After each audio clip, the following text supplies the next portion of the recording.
दूर दराज के जंगल में तेज बारिश हो रही है। आसमान के काले बादलों ने चांद को ढक दिया है। कड़कती बिजलियां वातावरण को और रहस्यमयी बना रही है। गांव की प्रमुख वशिष्ठी नदी में पानी जोरों से बह रहा है। पानी का तेज प्रवाह देखते हुए एक बूढ़ा आदमी बड़ी चिंता में दिखाई दे रहा है। ये बिरजू है। नदी के किनारे गांव से दूर बिरजू अपनी छोटी सी नाव खड़ी करके ग्राहकों का इंतजार कर रहा है। क्या करूं? ग्राहक कहां से लाऊं?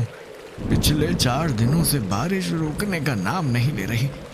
पता नहीं कब ये बारिश रुकेगी और कब मैं लोगों को अपनी नाव की सवारी करवाऊं।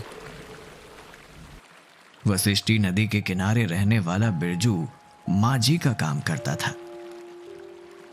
नदी देखने आए पर्यटकों को वो अपनी नाव में बिठाकर नदी की सैर करवाता था और इसी से वो अपना घर चलाता था।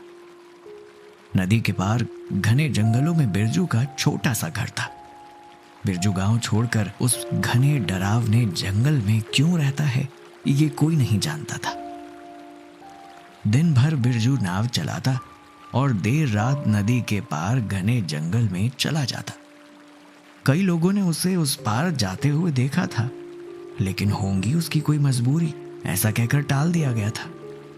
बिरजू की अकेली जिंदगी काफी खुशहाल थी, लेकिन गांव वालों के लिए उतनी ही रहस्य से भरी हुई। भाई इस बार तो नेचर फुल एंजॉय करना है, कोई कसर नहीं छोड़नी है। हाँ समर, इस बार तो खूब मजे लेंगे।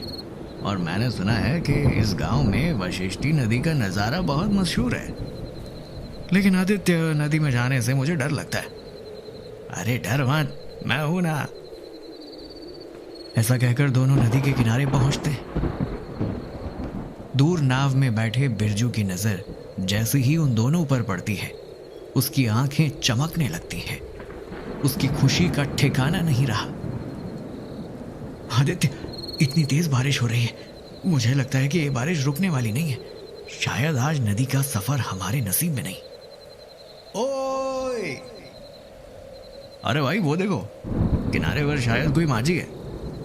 दोनों चलकर बिरजू की तरफ चलने लगते हैं। बिरजू चप्पू लेकर खड़ा था और दोनों आते ही बोलने लगा, साहब नदी देखनी है, आओ मैं घुमाता हूं। समर और बिरजू एक दूसरे की तरफ देखते हैं। हाँ हमें नदी में सफर करना है, लेकिन वातावरण की स्थिति देखकर मुझे नहीं लगता आज जाना उचित होगा। सही कहा, मुझे भी ऐसा ही लगता है। यह सुनकर बिरजू का चेहरा चिंतित हो गया। इतने ठंडे मौसम में भी उसके चेहरे का पसीना साफ दिखाई दे रहा था। आखिर उसे किस बात की चिंता थी? अगर ये दोनों आज उसके साथ नहीं गए तो ऐसी कौन सी आफत उस पर आने वाली थी? नहीं नहीं साहब, 20 सालों से यहाँ नाव चला रहा हूँ। बारिश थोड़ी देर के बाद कम हो जाएगी और नदी के उस पार बहुत सुंदर नजारा दिखता है। आज भीड़ कम है, कल भीड़ होगी, तब मैं नहीं ले जा पाऊंगा। वैसे भी इस नदी में अकेला मैं ही एक माझी हूँ जिसे यहाँ का कोना कोना मालूम है। समर और आदित्य सोच में डूब गए। चलते हैं ना भैया, इतनी दूर आए हैं, बाद में ऐसा मौका नहीं मिलेगा। समर ने एक बार आसमान की ओर देखा। अपने छोटे भाई की इच्छा को वो टालना नहीं चाहता था। ठीक है चलते हैं। ये सुनते ही आदित्य की खुशी का ठिकाना नहीं रहा, लेकिन उससे भी ज्यादा खुशी बिरजू को हुई थी। उसने जल्दी से अपनी नाव की डोर खींची। धीरे धीरे नाव नदी में आगे बढ़ने लगी। बिरजू चप्पू से नाव चला रहा था। काफी देर होकर भी कोई कुछ नहीं बोल रहा था। आपने आपके बारे में नहीं बताया। मेरा नाम बिरजू माझी है। मैं नदी के पार रहता हूँ और नाव चलाकर पेट भरता हूँ। पर नदी के पार क्यों? गांव में क्यों नहीं? ये सुनते ही बिरजू चुप हो गया, जैसे मानो सांप सूंघ लिया हो। क्या हुआ? कुछ नहीं, नदी के पार बहुत सुंदर कुदरत का करिश्मा है। ऊंचे पहाड़, मधुर गीत गाने वाले पंछी, पेड़ पौधे, और वो मन नहीं करता उन्हें छोड़कर जाने का। वो कौन? वो और कौन? जानवर और कौन हो सकता है? समर और आदित्य एक दूसरे को देखने लगे। अगर आप कहें तो आपको मैं मेरे घर ले जा सकता हूँ। बहुत अच्छी जगह है, आज रात वहां रुकना। कल सुबह मैं फिर से नदी किनारे तुम्हें छोड़ दूंगा। नहीं नहीं, हमें अभी छोड़ दो। अरे भैया, ऐसा मौका फिर कहाँ मिलेगा? और रहने के लिए बिरजू का घर भी तो है। मौसम का लुत्फ उठाने का ये चांस फिर से नहीं मिलेगा। ठीक है, चलते हैं। थैंक यू भैया। नाव धीरे धीरे दूसरे किनारे की तरफ बढ़ रही थी। बारिश अब बढ़ गई थी। आसमान में बिजलियां चमकने लगी। हवा का जोर इतना था कि नाव भी हिचकोले खाने लगी थी। थोड़ी ही देर बाद नाव किनारे तक पहुंची।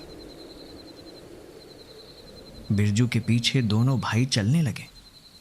जंगल से जाता हुआ ये छोटा सा रास्ता था। जंगल काफी घना था। रात के पंछियों की आवाज वातावरण को और ज्यादा रहस्यमयी बना रही थी। बिरजू ना थके चल रहा था। आदित्य और समर की तो हालत खराब हो गई थी। और कितनी दूर जाना है बिरजू?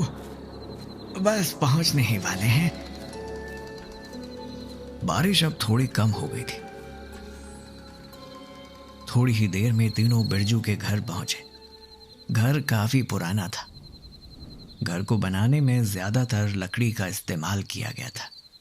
घर 2 मंजिली था। आदित्य और समर तो ये देखकर चौंक गए। बिरजू, जंगल में इतना आलीशान घर किसने बनाया? मेरे दादाजी ने। वो बहुत अच्छे कारीगर थे, उन्होंने ही ये बनवाया है। अच्छा, चलो ठीक है। विंटेज वाली फील आ रही है एकदम। तीनों घर के अंदर गए। घर के अंदर का नजारा देखकर समर और आदित्य हैरान हो गए। ये तो किसी अमीर आदमी का घर लगता है। तुम्हारे पूर्वज इतने अमीर थे तो तुम्हारी ऐसी हालत कैसे हुई? किस्मत का खेल है साहब, किस्मत का खेल। समर और आदित्य को बिरजू की बात समझ नहीं आई। चलो तुम्हें तुम्हारा कमरा दिखाता हूं।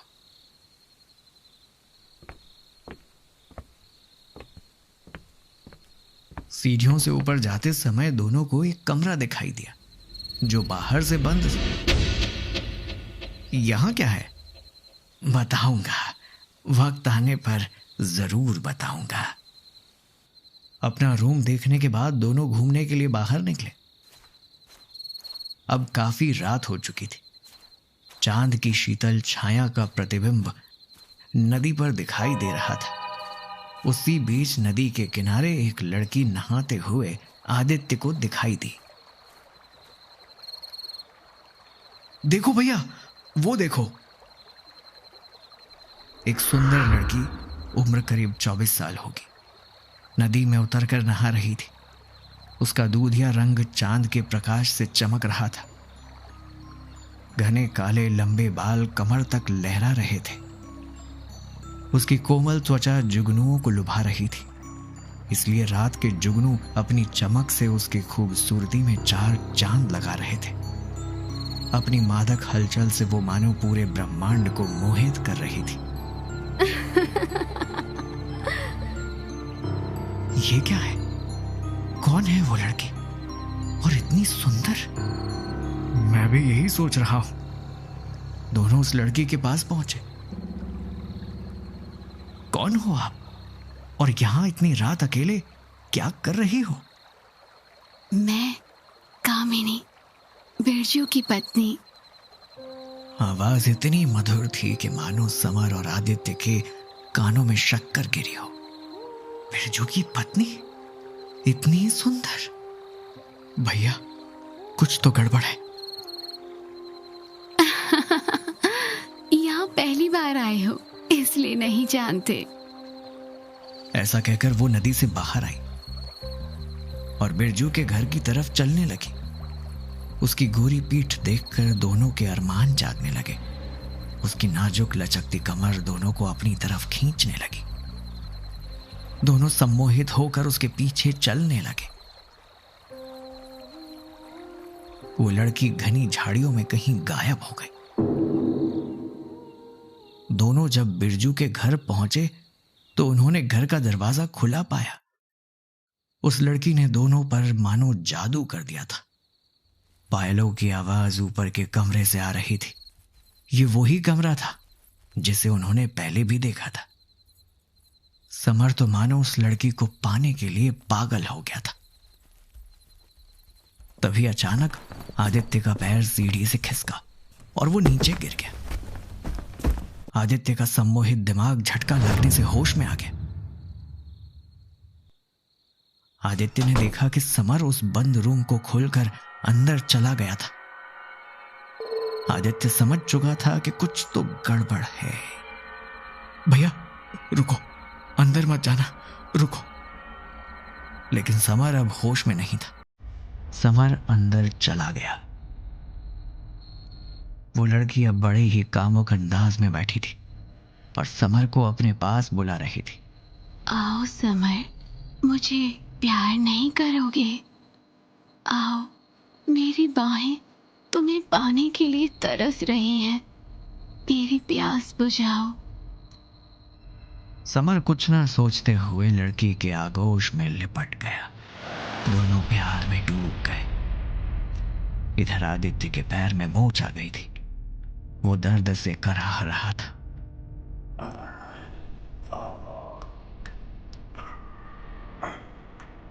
लेकिन उसकी मदद कौन करता? तभी बिरजू दरवाजे से अंदर आया। चिंता मत करो, अगला नंबर तुम्हारा ही है। ऐसा कहकर बिरजू ने आदित्य के पैर पर अपनी लाठी से वार किया। आदित्य दर्द से चिल्लाया। आह! बिरजू सीढ़ियों से ऊपर गया और उसी बंद कमरे में चला गया। कुछ देर बाद काफी प्रयास करके आदित्य अपने पैरों पर खड़ा हुआ और लंगड़ाते हुए जैसे तैसे सीढ़ियों से ऊपर आया। जैसे ही आदित्य ने कमरे का दरवाजा खोला, उसके पैरों तले जमीन खिसक गई। समर और वो लड़की मिलन कर रहे थे और बिरजू समर के ऊपर लेटकर उसकी गर्दन से खून चूस रहा था। समर का शरीर अब किसी चूसे हुए आम जैसे पतला हो गया था, लेकिन अभी भी वो उस लड़की के सम्मोहन में कैद था और उसी का फायदा उठाकर बिरजू उसका खून चूसे जा रहा था। बस कुछ देर और यक्षिणी, फिर मैं दूसरा शिकार ले आता हूं। इसका भाई नीचे ही पड़ा है।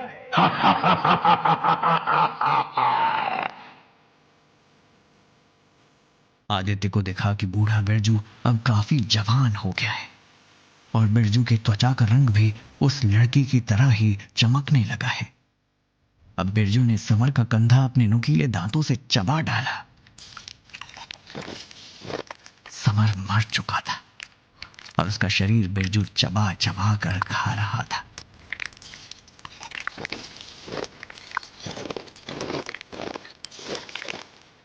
यक्षिणी ने भी समर का दिल फाड़ कर निकाला और अपने नुकीले दांतों से चबा चबा कर खाने लगी। दोनों अब अपने असली रूप में आ गए थे। यक्षिणी का जिस्म जितना सुंदर था, उतना ही भयानक उसका चेहरा था। आदित्य चुपचाप पीछे हटा और उसने दरवाजा बाहर से बंद कर लिया। वो धीरे धीरे सीढ़ियों से नीचे उतरा और बड़ी ही सावधानी से उसने घर का मुख्य दरवाजा भी बाहर से बंद कर दिया। अब आदित्य लंगड़ाते हुए भागने लगा। घने जंगल से रास्ता ढूंढते हुए वो नदी किनारे पहुंचा। चांद की रोशनी में उसे किनारे पर खड़ी बिरजू की नाव दिखी। आदित्य उस नाव पर बैठ गया और जोर जोर से चप्पू चलाने लगा। नाव अब बीच नदी में पहुंच गई थी। हल्की हल्की बारिश शुरू हो गई थी।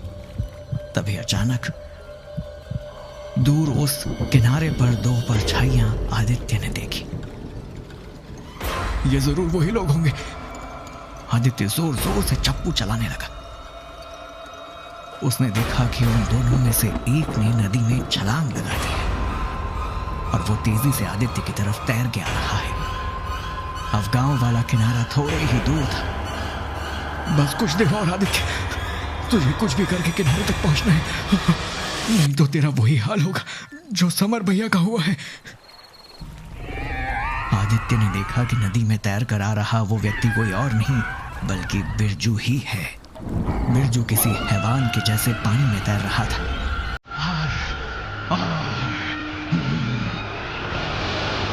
किनारा आ गया था और आदित्य ने नाव से छलांग लगा दी और जोर से चिल्लाया, बचाओ, मेरी मदद करो, बचाओ। किनारे के पास रहने वाले एक बूढ़े बाबा भागते हुए वहां पहुंचे। उन्हें देखकर आदित्य की सांसें रुक गई थी, क्योंकि ये तो बिरजू ही था। तुम कौन हो? मैं बिरजू मांझी हूं। तो फिर वो कौन है? आदित्य ने नदी में तैर रही बिरजू की तरफ इशारा किया। अब पानी में तैरने वाले बिरजू ने नाव की डोर पकड़ी और उस पर बैठकर वो फिर से अपने घर की तरफ जा रहा था। लेकिन अब वो काफी डरावना दिखाई दे रहा था। उसकी आंखें चमक रही थी और चेहरे पर हंसी थी, लेकिन नुकीले दांत उभर के ऊपर दिखाई दे रहे थे। ये यक्ष का बेटा है। तुम इसके चंगुल में फंस गए थे क्या? ये तो कई बार यहाँ के लोगों को दिखाई देता है। अलग अलग भेष में आता है और मासूम भोले लोगों को नदी के पार अपने घर ले जाता है। वहां उसकी पत्नी यक्षिणी लोगों से संभोग करती है और फिर दोनों उन मासूमों को खा जाते हैं।